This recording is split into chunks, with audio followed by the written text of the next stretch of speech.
Hola a todos, vamos con el quinto y último video de esta serie sobre el módulo uno, desarrollo de programas con lenguajes compilados e interpretados. Justo este último video le va a dar sentido a este título para el módulo. Primero que nada, y antes de entrar en materia, vamos a hablar acerca de los lenguajes de programación.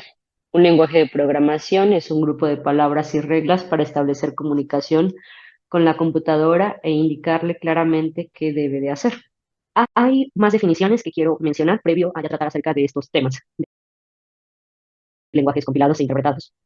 Vamos a referirnos a un lenguaje de bajo nivel, también se le conoce como lenguaje de máquina o simplemente lenguaje máquina, y es todo este conjunto de instrucciones numéricas ante las cuales un procesador reacciona.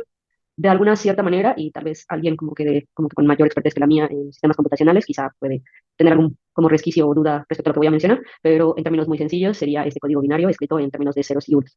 Ahora bien, a diferencia, y si lo hablamos desde el punto de vista de electrónica, pues como circuitos abiertos, circuitos cerrados, algo así por el estilo, me imagino. Ahora bien, hablando de lenguajes de alto nivel, que es lo que vamos a nosotros a trabajar a lo largo de este curso, estos lenguajes están diseñados con palabras y tienen una estructura similar al lenguaje humano. Por ejemplo, un lenguaje de programación del que vamos a hablar y al que sí vamos a implementar, está como que su base es el inglés. Sin embargo, pues esto no es una generalidad, aunque de alguna cierta manera sí muchos de los lenguajes de programación tienen esto como detrás. Y otra de las diferencias importantes es que, por ejemplo, si nosotros tenemos algo programado en un cierto procesador y ese código o ese lenguaje, lo que tengamos escrito, se lo ponemos a un procesador diferente, puede ser que no reaccione de la misma manera. Depende, en este sentido, no es independiente de la máquina propiamente dicha que se utilizó para hacer como que este lenguaje. En cambio, en un lenguaje de alto nivel, yo puedo tener mi programa en mi computadora Huawei y luego lo llevo a una Mac y pues dependiendo del lenguaje de programación, como que podría no existir ningún como que problema con esto. También es de las diferencias importantes entre un lenguaje de alto nivel y uno de bajo nivel. Otras definiciones que voy a necesitar para que lo que vamos a hablar más adelante tenga sentido. Vamos a hablar de tres tipos de códigos: el código fuente, el código objeto y el código ejecutable. También el código fuente se le conoce como programa fuente. Este va a recibir como que el nombre al conjunto de todas las instrucciones tal y cual fueron escritos por el programador en el lenguaje de alto nivel.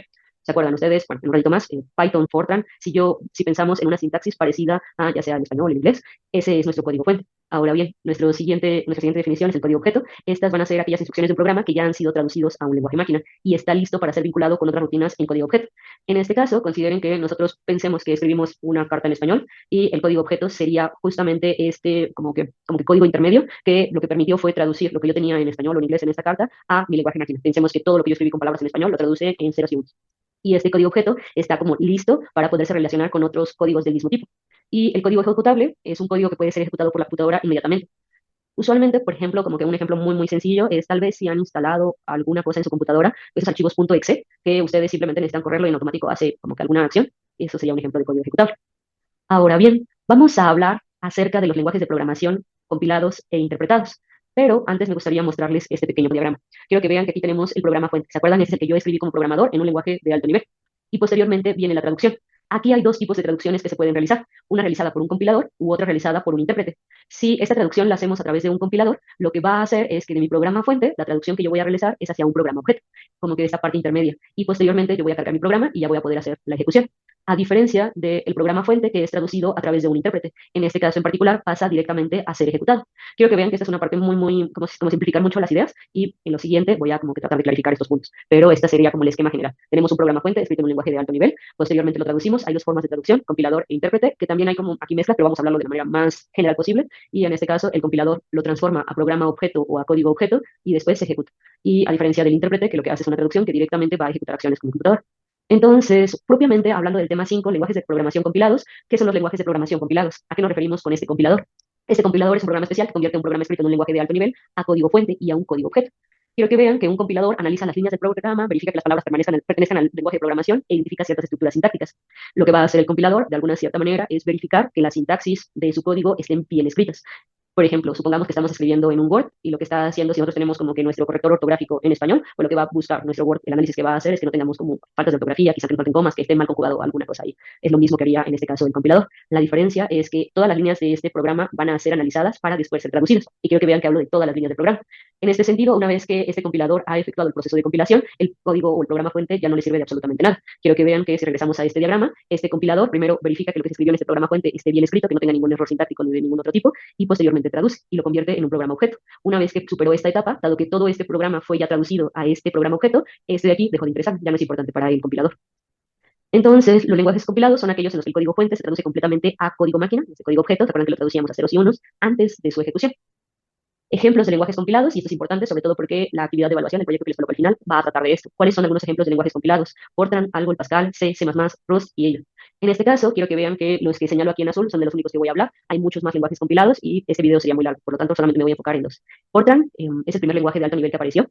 Los acrónimos o el significado de Fortran, las primeras tres letras son por fórmula, las segundas cuatro letras son translating system, y se dan cuenta que el system no aparece en el nombre.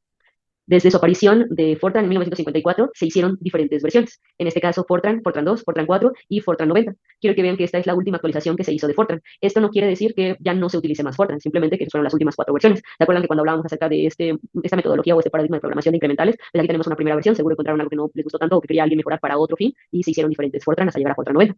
Quiero que vean que Fortran es de los primeros lenguajes que tienen como que toda esta idea de resolución de problemas matemáticos y justo en ese sentido como que su fuerte fue la solución de problemas numéricos y el manejo de números complejos. Yo he visto, por ejemplo, en la actualidad personas que trabajan con flujos subterráneos, problemas de agua, problemas de suelos y que utilizan mucho Fortran. Entonces, como que quizás si en algún momento escuchan que ya Fortran es obsoleto, depende de para qué se va a utilizar y justo es la idea que quisiera transmitir con ese video. No hay un lenguaje mejor que otro, sino que la idea es para qué lo vas a utilizar. Entonces, Fortran tiene como sus ventajas y desventajas de acuerdo a lo que ustedes vayan a realizar. Hablando de un código que en la actualidad sigue siendo de los más populares. Si ustedes se van a estas listas de popularidad acerca del lenguaje de programación, encontrarán a C. En este caso, históricamente, lo que se buscó con el lenguaje C es que fuera un lenguaje de alto nivel, aunque algunos lo clasifican como de nivel medio, pero que al mismo tiempo que ofrecieras más facilidad a la hora de, como de escribirlo, que todavía tuvieras como acceso al procesador de la computadora. En este sentido, hubieron varios intentos. El primero que se hizo fue en la Universidad de Cambridge en 1969, en como que sus primeras versiones se llamó BSPL. Después, en los laboratorios Bell, tomaron estas ideas de la Universidad de Cambridge y desarrollaron el lenguaje B. Y finalmente, lo que hoy en día conocemos como lenguaje C, obviamente con actualizaciones, modificaciones, seguramente de corrección de errores, pero originalmente fue desarrollado o creado por Ken Thompson y Dennis Ritchie en 1972. Como les mencionaba antes, el lenguaje C es uno de los lenguajes más populares y hay personas que están casadas, por ejemplo, con C. Sin embargo, les digo, esta parte sí depende mucho de los objetivos que tengan, pero es un hecho importante que el lenguaje C está presente en muchas cosas. Vamos a proseguir. Vamos a hablar ahora bien de los lenguajes de programación interpretados. Los lenguajes interpretados son aquellos en los que el código fuente se traduce línea por línea en tiempo de ejecución por un intérprete. Ejemplos de estos vamos a encontrar aquí a Python, que es uno que vamos a trabajar a lo largo de todo este curso, y nos encontramos otros como JavaScript y Ruby. Estos lenguajes suelen ser más flexibles y portátiles, pero pueden ser más lentos que los lenguajes compilados. Quiero que vean que si ustedes recuerdan el diagrama original, aquí no tenemos un compilador, sino tenemos un intérprete. En este caso, este intérprete va a ser un programa especial que va a traducir línea a línea del programa fuente y lo va a ejecutar de inmediato. En este sentido, si regresamos al diagrama de aquí, imagínense que esto es mi programa fuente. Y aquí tengo dos líneas. La primera línea es programa y la siguiente es fuente. El compilador lo que va a hacer es tomar a todo este programa, transformarlo en este código objeto. En este sentido, les decía, se pueden deshacer del programa fuente, ya no me interesa.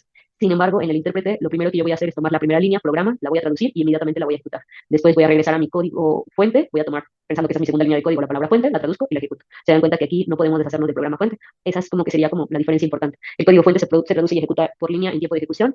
En este caso no se genera un archivo binario, no se hace este código objeto. Por lo que en este caso, lo que les mencionaba antes, no nos podemos deshacer del código fuente. Otros lenguajes interpretados serían BASIC, serían PER y PHP. Nosotros ya los había mencionado antes. Voy a platicarles primero que nada acerca de BASIC. En este caso son las siglas de Beginners All Purpose Symbolic Instruction Code. Yo les diría que tomaran en cuenta esta diapositiva. En alguna de las preguntas les planteo esto, como que alguna de esa información. BASIC fue desarrollado en 1965. En este caso por Thomas Kurtz y John Kennedy. Probablemente la pronunciación no sea la adecuada. Y en este caso, pues las características que tenía ese lenguaje de programación, que tiene ese lenguaje de programación, son la simplicidad, la facilidad a la hora de aprender, la versatilidad y no ser estructurado. Algo que es interesante de este lenguaje de programación es que quiero que vean que este programa se desarrolló en un ambiente académico, por lo cual las personas que lo crearon, Kurtz y Kennedy, el objetivo es que sus alumnos lo pudieran utilizar. Se dan cuenta que aquí el objetivo que perseguían era diferente al que se perseguía, por ejemplo, con lenguaje C, que lo que se buscaba era tener una comunicación con el procesador. En este caso, ¿no? El objetivo que se persiguió con BASIC fue justamente como que acercar a los estudiantes o a sus estudiantes a este lenguaje de programación. Y finalmente les quiero hablar de Python. Python es un lenguaje que hoy en día es de los más populares. Yo en pandemia empecé a dar la materia de métodos numéricos y de mis alumnos, de 30 estudiantes, dos alumnos conocían lo que era Python. Después, ahorita, casi después de 3 años, muchos de mis alumnos lo conocen y son verdaderos expertos a la hora de manejar Python. Python es un lenguaje que hoy en día es de los más populares. No sé si el más popular, pero sí está dentro del top 5 de los lenguajes. Y este código fue desarrollado por Guido van Rossum, eso dice que se pronuncia como una F, a finales del siglo XX. Las características que en este caso Guido buscó de su software o de su lenguaje de programación, más bien dicho, son la sencillez, versatilidad y también tenía esta idea de que fuera un lenguaje tanto fácil de aprender como fácil de enseñar.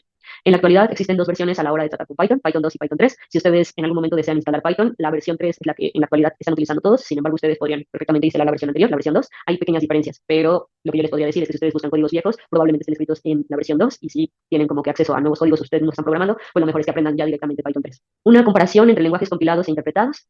Aquí les señalo algunas ventajas, hablando de rendimiento, mayor control, optimización, y en esta última parte que es la que me gustaría mencionar, son ideales para sistemas operativos, controladores de dispositivos, software de sistemas embebidos, también en el desarrollo de videojuegos y software de alto rendimiento, a diferencia del uso de los lenguajes interpretados, que son más comunes en el desarrollo de software, automatización de tareas, análisis de datos y prototipado rápido. Algo que se le juzga mucho, por ejemplo, hablando de lenguajes compilados, pensando en C y de lenguajes interpretados en Python, sin considerar que aquí hay cierta como intersección entre estos dos tipos de lenguajes, es que hablando de Python, hoy en día es muy, como tiene esas características, es muy fácil de aprender y muy fácil de enseñar, hay quienes piensan que es más útil aprender Python que C. Y aquí algo que me gustaría como que recalcar es el hecho de que depende para qué lo quieran utilizar. Entonces, hablar desde un punto de vista muy purista de qué es mejor, pues depende de a lo que ustedes vayan a realizar, de cuáles son sus objetivos. Y pues con eso termino, no me enrollo más, este video ya quedó bastante largo.